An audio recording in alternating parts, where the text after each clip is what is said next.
The whole event that we're participating in began about 13.7 billion years ago, and we were all present at that time when the universe began. We were all there, except that we were just light and energy. And over time, that light and energy began to take form and take shape, and eventually became matter, and eventually became stars, and then these stars exploded, and it's taken the universe billions, 13.7 billion years to produce you.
To claim our birthright as beings of a living universe. It's to say that we're much more than these physical bodies and physical beings, that we partake in the life force of a living universe, and deeper than that. Humans are not simply Homo sapiens or wise beings. We're Homo sapiens sapiens, or beings that are doubly wise, which means that not only do we know, like animals, we know that we know. And it's that reflective capacity that we know that brings a supercharged boost to the evolutionary dynamic.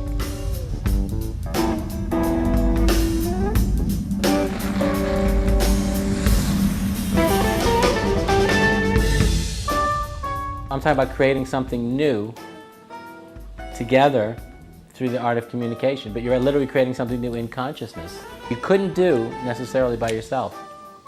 It depends on it. The evolutionary development depends upon communication itself. Hi. There's been a focus on the new being emerging through sitting together and speaking. Through the experience of autonomy and communion. Autonomy and communion, yeah. Intersubjectivity, right? Yes. So when you say that, it's different sitting and talking together. That sounds very mundane. It was intersubjective enlightenment. Yes. That's something different.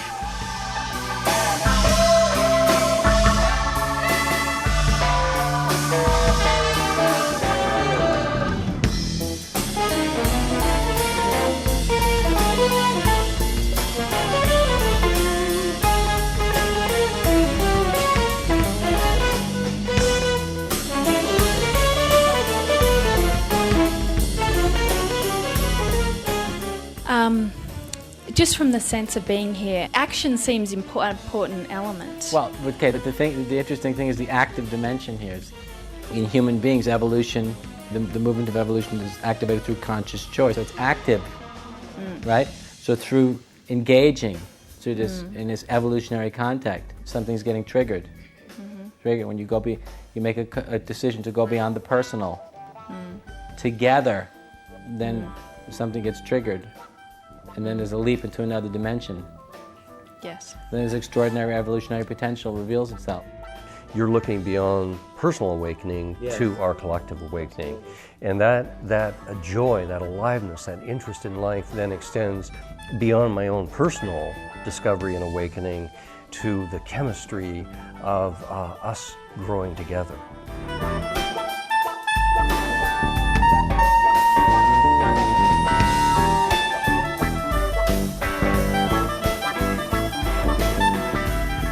Part of it, I think, for me, is understanding our generation as coming at a very specific point in the historical development of humanity in which the dislocation between the individual and the collective has probably never in history been at a greater point of distension.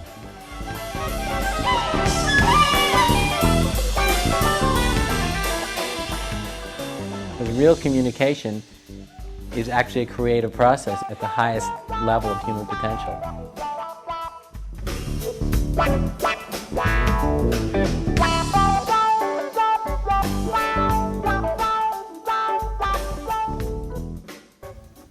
The art of enlightened communication would be a strong factor in triggering this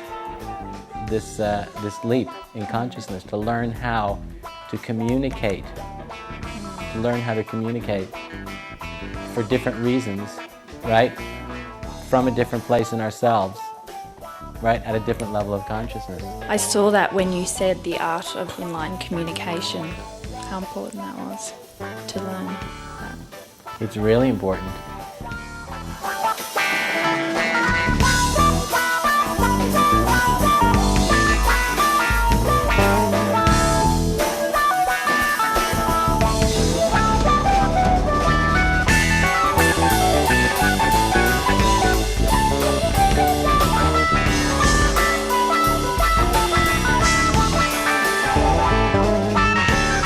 The violence that we're witnessing around us, not only in terms of people against people, but in terms of people against the earth, is so pervasive now.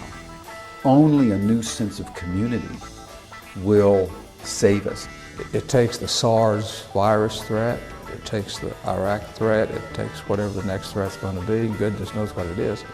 It takes these horrible problems to set up the condition for change. And so that's why this is a yeasty time, a time of great opportunity.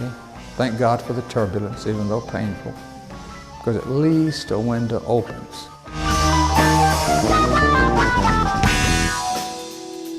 Because real communication is actually a creative process at the highest level of human potential. See? Yeah. I'm talking about creating something new together through the art of communication, but you're literally creating something new in consciousness. That's a serious thing that you couldn't do necessarily by yourself, because it can only happen through the act of communicating. See? It depends on it. The evolutionary development depends upon communication itself. So you're actually getting an awakening to this self in this subtle dimension. So it's actually becoming alive to itself.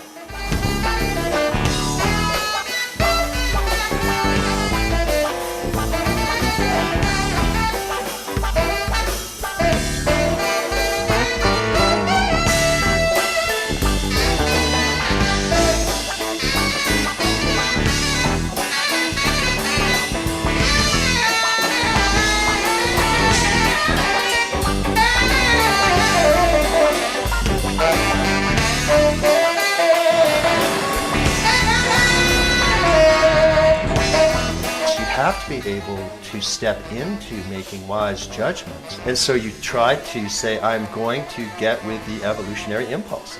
Because the evolutionary impulse, to be a correct judgment, is increasing wholeness, increasing care, increasing compassion, and increasing consciousness. And that's the moral compass by which we're making these judgments. Right. And that the authentic self, the deeper psychic, Yes. is the one that's relaying that Right.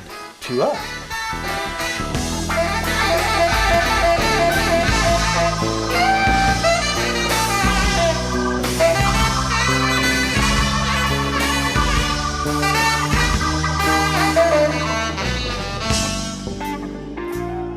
Finds access to this new potential in consciousness, which is the enlightenment itself. So it's the mind of the Buddha.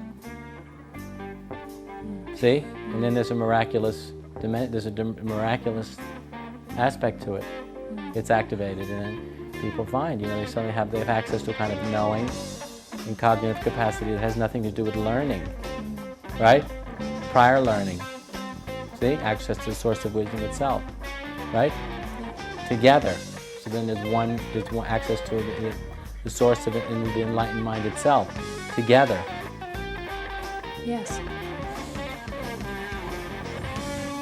So then the individual is not important, but it's just the source of wisdom itself, and that this development occurs, right?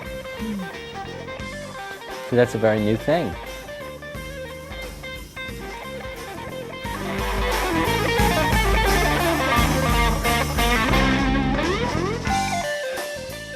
We don't know what particular types of degrees and stages of complexity there will be 1,000 years from now or 2,000 years from now.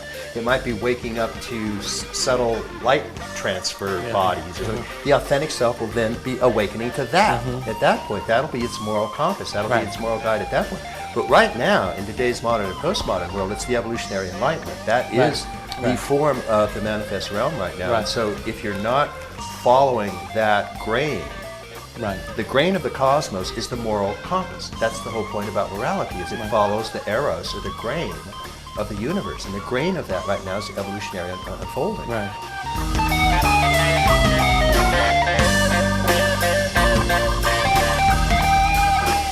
Unless people like us keep evolving ourselves, we cannot ask others to.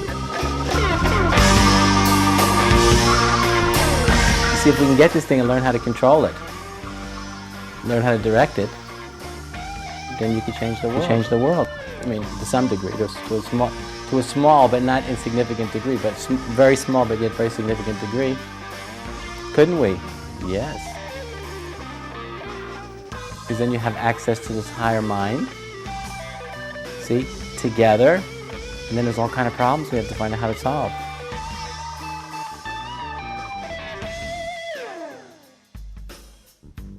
And what we can do with technology in the mainstream with this second enlightenment is magnificent. And if we don't do it, shame on us. To me, that's the ultimate put down, that we know we have the spirit to do it. And if we back off of it, too big a project for us, whatever, to me that would be horrible. And I'm not going to let that happen in my life. So when you speak of communication, you're looking at it in a very broad sense, broad as possible sense and very open-ended. But I'm talking about a creative process in the highest meaning of what I could, actually means creating something new together. Creating something new together in consciousness.